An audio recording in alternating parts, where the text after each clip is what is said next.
With so much resting on the weather conditions being just right for an airborne and seaborne invasion of Normandy, Eisenhower called a meeting of some of his most senior officers at Southwick House at 415 hours on the morning of June 4th to discuss the situation and whether it may be necessary to delay the invasion.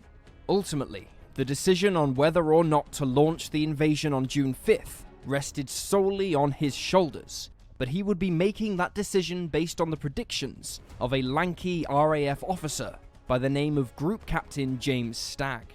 Stagg was Operation Overlord's chief meteorological officer, and it was his role to interpret the information that was coming in from weather stations, observation posts, and even combat aircraft flying weather patrols across the British Isles.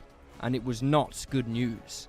Stagg, being a non-combat officer and holding a rank equivalent to that of a colonel in the army, had the unenviable task of telling a room full of some of the most important leaders of the Allied war effort that in his opinion, the invasion should be delayed by 24 hours to allow the weather to improve. Many of those in attendance, such as Field Marshal Montgomery, scoffed at the suggestion and insisted they go as planned on the 5th. They knew they only had a 3-day window for the moon to be in the right phase, and delays could see the forced postponement of the operation for weeks. Worse still for Stagg's case, American meteorologists using a different prediction system believed that a high-pressure front was going to force the bad weather away from the landing zones, leaving them with clear skies on June 5th. But Stagg remained adamant in his recommendation to hold off for 24 hours.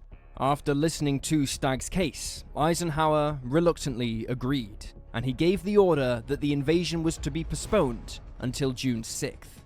Stagg would be proven correct when, on the night of June 4th and the morning of June 5th, the landing zones were lashed with terrible weather. Finally, as the weather began to improve, on June 5th, 1944, what had been the original date for D-Day, the preparation phase began.